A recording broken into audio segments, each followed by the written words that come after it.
Kitchen और in fact पूरे घर में हमारे काम आसान कर देने वाले टूल्स को भी समटाइम्स प्रॉपर केयर और ऑल्ट्रेशन की ज़रूरत पड़ती रहती है।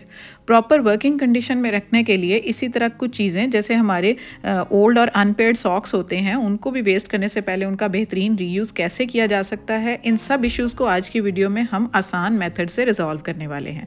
बट शर्त यह है कि वीडियो को स्किप नहीं करना आपने। So let's get started. अस्सलाम वालेकुम everyone, welcome to Womenia ATF with a new video and I hope you all are very good. I am also fine अल्हम्दुलिल्लाह। ये सिलिकॉन स्पैचुलास बड़े काम की चीज़ हैं, बट इनकी प्रॉपर क्लीनिंग करनी होती है स्टेम रिमूव करके, तो इससे समटाइम्स ये लूज़ हो जाती है और ये नॉन वर्किंग हो जाती है। तो अब इसको किस तरह से हम फिक्स कर सकते हैं, क्योंकि ये इतने काम आती है ना, बार बार इसका यूज़ करना होता है। तो टिप नंबर 1 इसी से रिलेटेड है। हम क्या करते हैं कि जब इसकी स्टेम को रिमूव कर लें और ये फिक्स ना हो तो हम रबर बैंड ले लेते हैं। ये जो बलून का ऊपर का पार्ट है उसके आधा का पार्ट मैंने स्टेम वाला रिमूव कर दिया और ऊपर वाला पार्ट लेकर उसको मैं इसकी ना स्पैचुला की स्टेम के ऊपर फिक्स कर दूंगी। फिक्स करके अब इसका जो ऊपर से इसका स्पैचुला का लिड होगा वो लगा के तो अच्छे से उसको मैं प्रेस कर दूंगी और ये फिक्स हो जाएगा बिल्कुल। जो ये लूज़ हो गया था ना, अब ये बिल्कुल फिक्स हो जाएगा। और ये बलून का जो ये होता है मटेरियल, ये वैसे भी बिल्कुल भी इस तरह का नहीं होता कि हम ये ख़राब हो जाए, गंदा हो जाए। हम इसको दोबारा से भी रीयूज़ कर सकते हैं अगर ये ख़त्म हो गया हो। तो इस तरह से कैंची से जो एक्स्ट्रा पार्ट है रिमूव कर दिया और ये देखें बिल्कुल वर्किंग कंडीशन में आ गया है। तो टिप नंबर 2 है हमारी, जब हम कोई भी रेसिपीज़ बना रहे होते हैं या बाउल में एट टाइम्स कोई भी चीज़ डालकर हमने कोई मिक्सिंग करनी होती है, किसी तरह का भी कोई स्पून से काम लेना होता है, तो स्पून नहीं अटकता बाउल में, खासकर जो हमारे ग्लास बाउल्स होते हैं, शीशे के बाउल्स में। तो इसका क्या तरीका है कि इसकी स्टेम के ऊपर ना इस तरह से हम रबर बैंड लेकर तो उसको गोल गोल गोल घुमा देंगे, लेकिन उसकी लेयर्स को ओवरलैप नहीं होने देंगे। लाइक उसकी जो लेयर्स है ना वो अलग अलग रहेंगी, तो ये इतना एक बड़ा सारा पार्ट हमें मिल जाएगा जो कोर्स पार्ट बन जाएगा। तो इससे आराम से अटकन हो जाएगी इसको ना, तो बाउल पे ये अटक जाएगा और बिल्कुल हमें तंग नहीं कर रहा होगा, ना स्लिप करके नीचे गिरेगा। तो है ना ये बेस्ट आइडिया।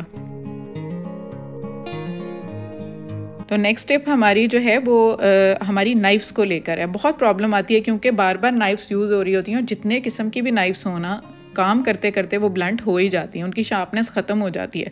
तो उसके लिए मैं आपसे पहले भी शेयर कर चुकी हूँ काफ़ी आइडियाज़, हम रिपीट कर लेते हैं क्योंकि ये सब एक दूसरे से रिलेट करते हैं। ये नया आइडिया है कि ये मैंने ये मेटालिक स्कॉच ब्राइट ले लिया, नया वाला आपने यूज़ नहीं लेना, और उसमें इस तरह से आप इस तरह से रब कर लेंगे बार बार अपनी नाइफ़ को अच्छे से। तो क्या होगा कि इसकी शार्पनेस जो है ना वो बिल्कुल उसी तरह हो जाएगी जैसे ये नई लेकर आए थे। तो अब ये देखें बिल्कुल इसकी धार तेज़ हो गई है।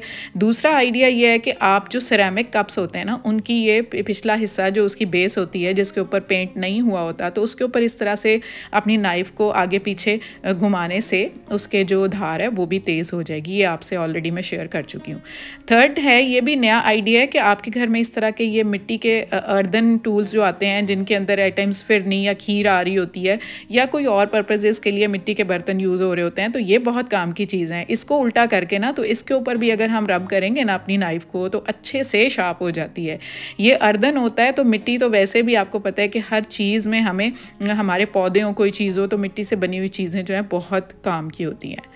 तो नेक्स्ट टिप भी हमारी अब ये है कि जिसके ऊपर हम काम करते हैं वो है हमारा कटिंग बोर्ड। किचन में डेली बेसिस पर यूज़ हो रहा होता है, तो यूज़ होते होते ये एट टाइम्स गंदा हो जाता है। तो हम इसको हाइजीनिकली भी इसको मेंटेन रखने के लिए हम क्या करेंगे, सबसे पहले तो हम थोड़ा सा सोडा ले लेंगे, बेकिंग सोडा, उसके ऊपर स्प्रिंकल कर लेंगे। उसके बाद थोड़ा सा हम जो खाने का नमक है वो उसके ऊपर डाल लेंगे और उसके बाद ले लेंगे एक लेमन, उसको हाफ कट कर लेंगे और उसको अच्छे से इन सारी चीज़ों को ना इसके एरिया पर जहाँ पर हम काम करते हैं इसके डाइस पे उसको अच्छे से रब कर देंगे। रब करने से क्या होगा कि एक तो इसकी ये क्लीनिंग प्रॉपर्टीज़ हैं लेमन की, दूसरा इसकी ये हाइजीनिकली बिल्कुल सही हो जाएगा, किसी किस्म के कोई बैक्टीरियाज़ या कोई इन्फेक्शन वगैरह नहीं कॉज करेगा, जर्म्स वगैरह ख़त्म हो जाएंगे। और इसके बाद हम किसी भी कपड़े से ना, कॉटन के कपड़े से इसको वाइप कर लेंगे गीला करके। तो उसके बाद आपने क्या करना है, इसको ड्राई होने देना है। ड्राई होने के बाद कोई भी कॉटन के कपड़े की गद्दी लेकर उसके ऊपर कोई भी ऑयल है आपके पास लेकर, ये गद्दी के ऊपर पहले से ऑयल लगा हुआ था इसलिए मैंने नहीं लगाया, आपने ऑयल अप्लाई करना है और इसको ड्राई करके अच्छे से इसके ऊपर रब कर देना है। तो आप ये देखें रब करने के बाद ना इसकी ऐसी शाइन आएगी कि ये बिल्कुल नया हो जाएगा और इसके ऊपर किसी किस्म के अब जर्म्स नहीं रहे और नेक्स्ट यूज़ के लिए हमारा ये प्रॉपर कटिंग बोर्ड रेडी हो गया है। नेक्स्ट टिप जो है वो हमारी ओल्ड सॉक्स को लेकर है। जब भी हमारे घर में सॉक्स जो है यूज़ होती हैं तो एक तो उनका मटेरियल वक्त के साथ साथ इस तरह से ख़राब हो जाता है। कई दफ़ा सॉक्स मिसप्लेस हो जाती हैं, एक ही रह जाती है। तो कोई भी इनके साथ हादसा पेश आया हो ना और ये बेचारी एक अकेली रह जाए तो उसको हम क्या करेंगे, हम अपने वॉशरूम में इसकी क्लीनिंग के लिए इसको बड़े अच्छे तरीके से यूज़ कर सकते हैं। किस तरह से, क्योंकि वॉशरूम में आपको पता है कि टाइल्स हों या ये बेसन एरिया हो, हमें हार्पिक यूज़ करना होता है मोस्टली, क्योंकि स्टेन ज़्यादातर उसी से रिमूव होते हैं। और ये जो DIY क्लीनर है, ऑल पर्पज़ क्लीनर मैंने बनाया हुआ है, इसके अंदर बेकिंग सोडा, विनेगर और थोड़ा सा डिश वॉशिंग लिक्विड डाल के पानी में मैंने हमेशा इसको तैयार करके रखा होता है। तो ये भी हम एट टाइम्स किचन में यूज़ कर रहे होते हैं, लेकिन वॉशरूम में एट टाइम्स हमें हार्पिक यूज़ करना ही होता है। उसके लिए क्या है कि पॉलीथीन पहले मैं अपने हाथ पे चढ़ा लूँगी, क्योंकि थोड़ा सा हार्पिक जो है वो तेज़ केमिकल होता है, तो मेरे हाथ ख़राब ना हो जाएँ। उसके बाद ये वाली ओल्ड सॉक्स मैं चढ़ा लूँगी हाथों पे, तो आराम से क्या होगा कि इस तरह से मैं इसको क्लीन कर लूँगी। सॉक्स को आप गीला भी कर सकते हैं पहले।